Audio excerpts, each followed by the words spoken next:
My name is Hart Viges.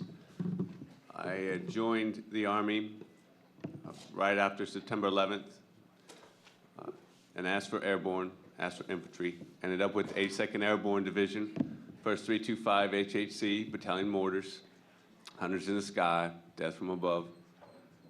And went in November 2001 and left the Army in December 2004.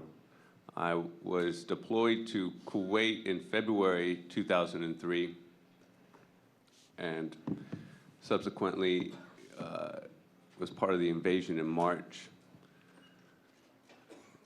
Originally, we were going to jump inside Baghdad airport, but Third ID was ahead of schedule. So we drove in and secured this town that was hitting the supply line. It's a town called Osamawa. This was my first experience with the job that I was trained to do. You know, I was a mortarman, 81 millimeter mortar. We were set up outside the town of Osamawa in basically a dump. Flies were so heavy you couldn't eat. When the sun was up, you'd eat a mouthful of flies with your MRE pudding. But what I saw there, you know, more so even what I participated in, you know, hearing the radio calls over for the line companies that are in trouble, or they spot some people go into a building. So we get that fire mission and we destroy the building with our mortars. I set the timers, I set the rounds, the charges for the mortars. I was part of that team that sent those rounds downrange. And you know, this isn't army to army. You know, people live in towns. It's beyond imagination to think that normal people, civilians, don't live in towns. This is upside down thinking. So I never really saw the effects of my mortar rounds in the towns. So that just leaves my imagination open to countless deaths that I don't know how many civilians, innocents I've killed, helped kill.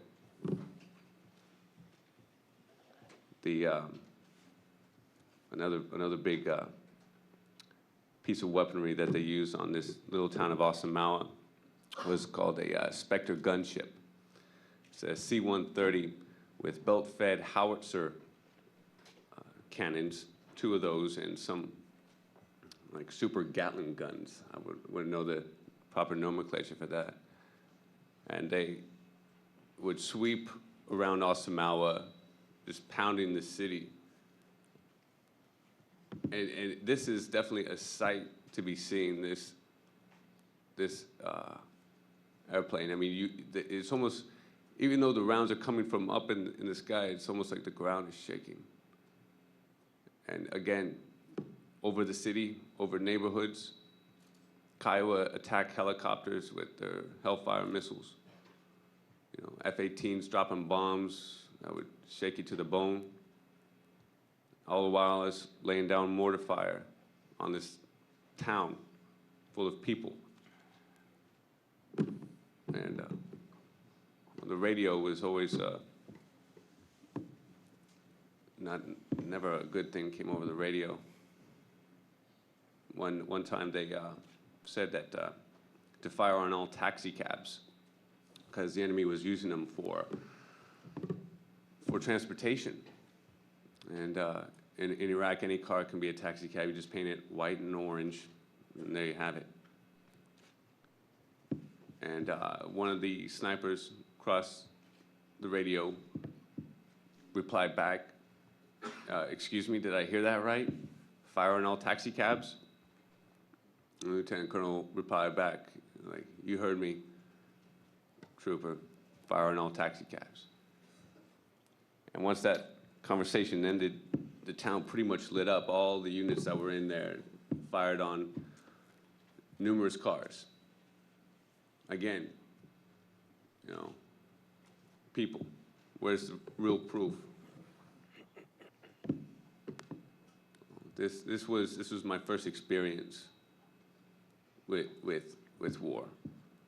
That really kind of set the tone for the rest of the deployment. Then I went to Fallujah for a couple of weeks, and our Charlie company picked a fight there, and so we had to skip out. My Fallujah story is not like other Fallujah stories. I was out in this resort area that got stripped up, that we took over, and had my weapon 30 meters away from me, working on my Tana in a man-made lake. But hearing the stories come back from inside town.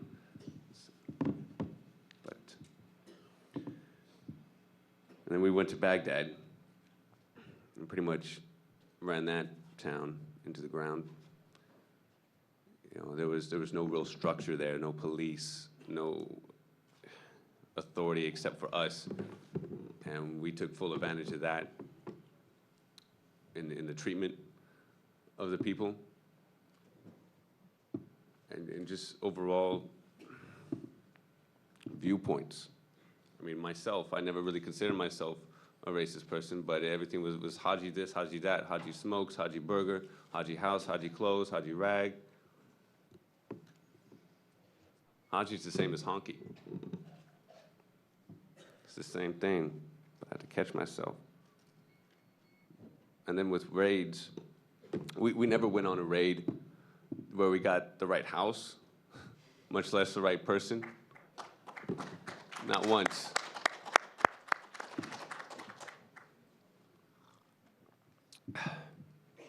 We were outside of Baghdad, this water treatment plant. And it seemed like a pretty nice area, you know, trees, green. But then, as we were leaving, two men with RPGs run out in front of us in the road. And there's a lot of yelling and screaming. And they holded themselves with women and children that were there, and we're all screaming, drop your weapon, drop your weapons. They had RPGs slung on their backs. And I was watching my sector on the left. They were on the right.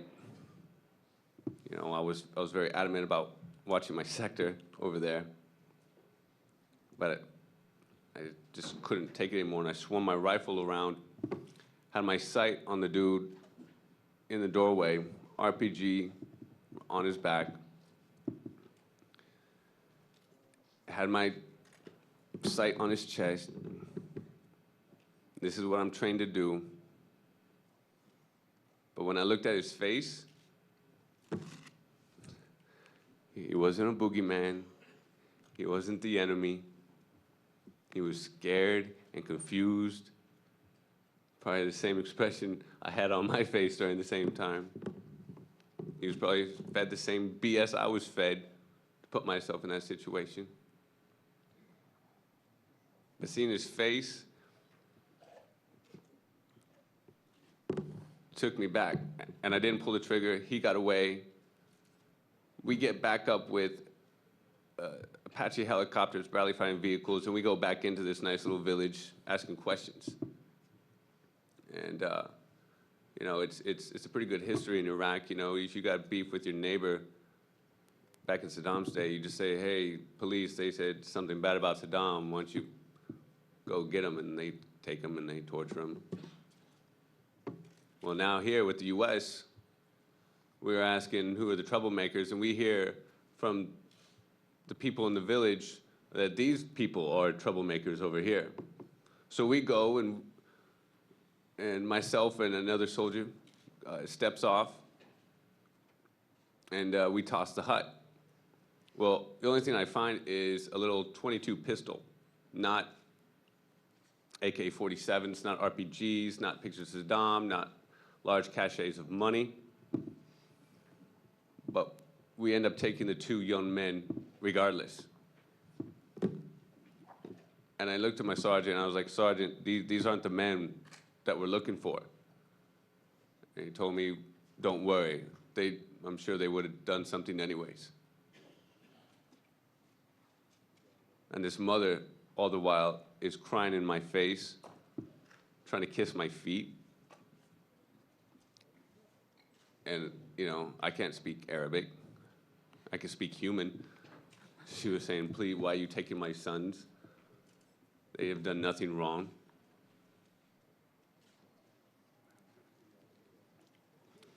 And that made me feel very powerless. You know, I was 82nd Airborne Division Infantry with Apache helicopters, fighting vehicles, and my armor, my M4. I was powerless. I was powerless to help her. And I was very naive back then. I thought that, you know, they would just take them and find out, yeah, they don't know anything. But later I found out people who were detained are being detained for years. Parents don't even know where their children are. And the lack of humanity in war, the place where you put yourself is, when you look at it in back, it's almost alien. We were driving down Baghdad one day, and we found a dead body on the side of the road.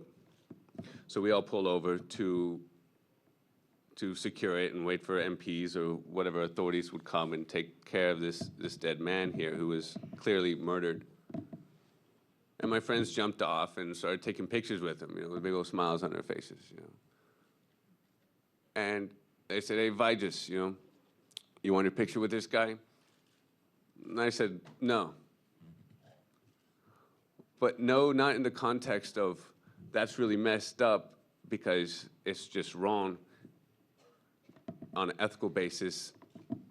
But I said no because it wasn't my kill. You shouldn't take trophies for things you didn't kill. I mean, that's what my mindset was back then. Because I wasn't even upset that this man was really dead. They shouldn't have been taking credit for something they didn't do. But then,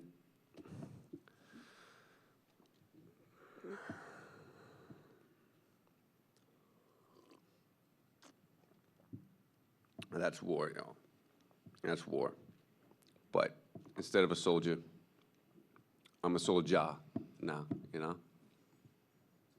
I've switched it around. I like to just get this little poem here now. A soldier has put down their rifles and has picked up their souls. Instead of bullets, a soldier has their words. Instead of dogma, a soldier listens to their heart. Instead of secret codes, a soldier reflects their feelings and their thoughts. Instead of stealing land, a soldier expands the intellect. Instead of taking aim, a soldier takes reason. Instead of building fortifications that divide, a soldier grows with unity for all humankind. And that's what I feel we're doing now. Thank y'all for listening.